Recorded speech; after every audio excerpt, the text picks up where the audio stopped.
ನಮಸ್ಕಾರ ವೀಕ್ಷಕರೇ, ನಮ್ಮ ಹಿಂದೂ ಧರ್ಮದಲ್ಲಿ ಕೋಟ್ಯಾಂತರ ದೇವರುಗಳನ್ನ ಪೂಜಿಸುತ್ತಾರೆ. ಅದರಲ್ಲಿ ತುಂಬಾ ವಿಶೇಷತೆ ಮತ್ತು ಅದ್ಭುತಗಳನ್ನು ಹೊಂದಿರುವ ಪಂಡರಾಪುರ ಅನ್ನೋ ಪುಣ್ಯಕ್ಷೇತ್ರದಲ್ಲಿ ನೆಲೆಸಿರುವ ಕೃಷ್ಣನ ಅವತಾರವಾಗಿರುವ ಮಹಾಮಹಿಮ ಪಾಂಡುರಂಗ ವಿಠ್ಠಲ. ದೇಶದಾದ್ಯಂತ ಕೋಟ್ಯಾಂತರ ಭಕ್ತಾದಿಗಳನ್ನ ಹೊಂದಿರುವ ಪಾಂಡುರಂಗ ನೆಲೆಸಿರುವ ಪುಣ್ಯಕ್ಷೇತ್ರ ನಮ್ಮ ಗಡಿಭಾಗದಲ್ಲಿರುವ ಮಹಾರಾಷ್ಟ್ರ ರಾಜ್ಯದ ಸೊಲ್ಲಾಪುರ ಜಿಲ್ಲೆಯಿಂದ ಸುಮಾರು 64 ಕಿಲೋಮೀಟರ್ ದೂರದಲ್ಲಿದೆ.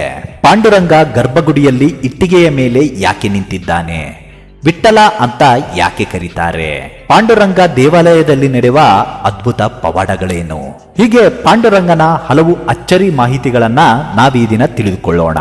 ಈ ಪುಣ್ಯಕ್ಷೇತ್ರದ ಪಕ್ಕದಲ್ಲಿ ಹರಿಯುವ ಪವಿತ್ರ ನದಿಯಾದ ಭೀಮಾ ನದಿಯನ್ನ ಇಲ್ಲಿ ಚಂದ್ರಭಾಗ, ಬೀವಾರ ಹೀಗೆ ಹಲವು ಹೆಸರುಗಳಿಂದ ಕರೀತಾರೆ. ಈ ನದಿ ಚಂದ್ರಾಕೃತಿಯಲ್ಲಿ ಹರಿಯೋದ್ರಿಂದ ಭೀಮಾ ನದಿಗೆ ಚಂದ್ರಭಾಗ ಅಂತ ಹೆಸರು ಬಂದಿದೆ.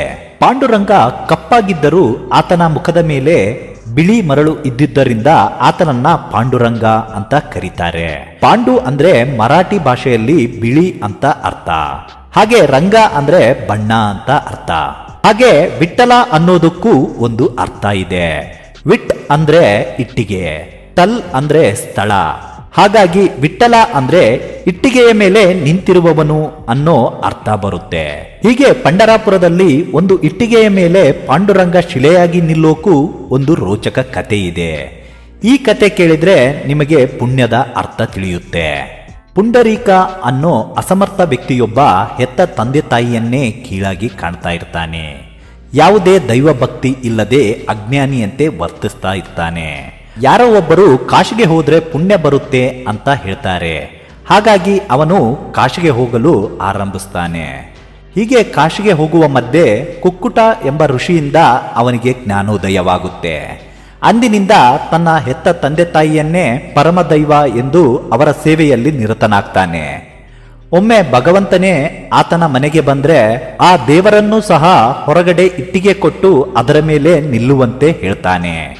ನಂತರ ಹೀಗೆ ನಿಂತಿರುವುದು ತನ್ನ ಪರಮದೈವ ಪಾಂಡುರಂಗ ಅಂತ ತಿಳಿದು ಪಶ್ಚಾತ್ತಾಪ ಪಡ್ತಾನೆ. ನಂತರ ಪಾಂಡುರಂಗ ನಿಂತ ಭಂಗಿಯನ್ನ ಆನಂದಿಸಿ ಇದೇ ಭಂಗಿಯಲ್ಲಿ ಇಲ್ಲೇ ನೆರೆಸಬೇಕು ಅಂತ ಕೇಳ್ಕೊಂತಾನೆ. ಹಾಗಾಗಿ ಅಂದಿನಿಂದ ಪಾಂಡುರಂಗ ಭಕ್ತನ ಇಚ್ಛೆಯಂತೆ ವಿಠ್ಠಲನಾಗಿ ಪಂಡರಾಪುರದಲ್ಲಿ ನೆಲೆಸ್ತಾನೆ. ವಿಠೋಬ, ವಿಠ್ಠಲ, ಪಾಂಡುರಂಗ, ಪಂಡರಿನಾಥ, ಹರಿ, ನಾರಾಯಣ ಹೀಗೆ ನಾನಾ ಹೆಸರುಗಳಿಂದ ಕರೆಸಿಕೊಂಡು ಬೇಡಿ ಬಂದ ಭಕ್ತರನ್ನ ಹರಸುತ್ತಾ ಪಂಡರಾಪುರದಲ್ಲಿ ಪಾಂಡುರಂಗನಾಗಿ ನೆಲೆಸಿದ್ದಾನೆ. ಈ ಪುಣ್ಯಕ್ಷೇತ್ರಕ್ಕೆ ಬರುವ ಭಕ್ತಾದಿಗಳು ಮೊದಲು ಪುಣ್ಯ ನದಿಯಾದ ಚಂದ್ರಭಾಗ ಅಂತ ಕರೆಸಿಕೊಳ್ಳೋ ಭೀಮಾ ನದಿಯಲ್ಲಿ ಸ್ನಾನ ಮಾಡಿದರೆ ಸಕಲ ಪಾಪಗಳು ತೊಳೆಯುತ್ತವೆ ಅನ್ನೋ ನಂಬಿಕೆ ಇದೆ. ಹೀಗೆ ಸ್ನಾನ ಮಾಡಿದ ನಂತರ ಅಲ್ಲೇ ಸಮೀಪದಲ್ಲಿರುವ ಪುಂಡರೀಕನ ಮಂದಿರಕ್ಕೆ ಭಕ್ತಾದಿಗಳು ಭೇಟಿ ನೀಡ್ತಾರೆ. ಭಕ್ತಾದಿಗಳು ಭೇಟಿ ನೀಡಿ ಪುಂಡರೀಕನ ದರ್ಶನ ಪಡಿತಾರೆ. ಪುಂಡರೀಕನ ದರ್ಶನ ಪಡೆದರೆ ಸಾಕ್ಷಾತ್ ಪಾಂಡುರಂಗನ ದರ್ಶನ ಪಡೆದಷ್ಟೇ ಫಲ ದೊರೆಯುತ್ತೆ ಅನ್ನೋ ನಂಬಿಕೆ ಇದೆ. ಹೀಗೆ ಪುಂಡರೀಕನ ದರ್ಶನದ ನಂತರ ಅದ್ಭುತವಾಗಿ ನಿರ್ಮಾಣಗೊಂಡಿರುವ ವಿಠ್ಠಲನ ದೇವಸ್ಥಾನಕ್ಕೆ ತೆರಳುತ್ತಾರೆ. ಆ ದೇವಸ್ಥಾನದ ಮಹಾದ್ವಾರ ಪೂರ್ವಾಭಿಮುಖವಾಗಿದ್ದು ಈ ದ್ವಾರಕ್ಕೆ ನಾಮದೇವ ದ್ವಾರ ಅಂತ ಕರೀತಾರೆ. ಈ ಮಹಾದ್ವಾರದ ಒಳಗೆ ಬಂದ ತಕ್ಷಣ ಪಾಂಡುರಂಗ ಸ್ವಾಮಿಯ ಭಕ್ತನಾದ ಜೋಕಮೇಳ ಸ್ವಾಮಿಯ ದರ್ಶನವಾಗುತ್ತೆ. ಬಂದ ಭಕ್ತಾದಿಗಳು ತಮ್ಮ ಕೋರಿಕೆಯನ್ನ ಜೋಕಮೇಳ ಸ್ವಾಮಿಗೆ ಹೇಳಿದರೆ ಜೋಕಮೇಳ ಸ್ವಾಮಿ ನೇರವಾಗಿ ಪಾಂಡುರಂಗ ಸ್ವಾಮಿಗೆ ತಿಳಿಸುತ್ತಾನೆ ಅನ್ನೋ ನಂಬಿಕೆ ಇದೆ. ನಂತರ ಮುಂದೆ ಸಾಗಿದರೆ ಮಹಾದ್ವಾರದ ಮೆಟ್ಟಿಲುಗಳು ಕಾಣುತ್ತವೆ. ಈ ಮೆಟ್ಟಿಲಲ್ಲಿ ಮೊದಲ ಮೆಟ್ಟಿಲ ಕೆಳಗೆ ನಾಮದೇವ ಕೋರಿಕೆಯಂತೆ ನಾಮದೇವನ ಸಮಾಧಿಯನ್ನ ಮಾಡಲಾಗಿದೆ. ಯಾಕೆ ಹೀಗೆ ಮಾಡಲಾಗಿದೆ ಎಂದು ನೋಡಿದರೆ ಪ್ರತಿದಿನ ವಿಠ್ಠಲನ ದರ್ಶನಕ್ಕೆ ಬರುವ ಸಂತರ ಪಾದದ ಧೂಳಿ ನನ್ನ ತಲೆ ಮೇಲಿರಬೇಕು ಎಂದು ಸಂತ ನಾಮದೇವ ಮಹಾರಾಜನ ಆಸೆಯಾಗಿತ್ತು. ಹಾಗಾಗಿ ಮೊದಲನೇ ಮೆಟ್ಟಿಲನ ಕೆಳಗೆ ನಾಮದೇವನ ಸಮಾಧಿಯನ್ನ ಮಾಡಲಾಗಿದೆ. ಅಲ್ಲಿಗೆ ಬಂದ ಭಕ್ತರು ಅಲ್ಲೇ ಇರುವ ನಾಮದೇವ ಮೂರ್ತಿಯ ದರ್ಶನವನ್ನ ಪಡೆದು ಗರ್ಭಗುಡಿಯನ್ನ ಪ್ರವೇಶಿಸುತ್ತಾರೆ. ಗರ್ಭಗುಡಿಯನ್ನ ಪ್ರವೇಶಿಸಿದರೆ ಸಂತ ತುಕಾರಾಮ್ ಪಾದುಕೆಗಳು ದರ್ಶನವನ್ನ ನೀಡುತ್ತವೆ.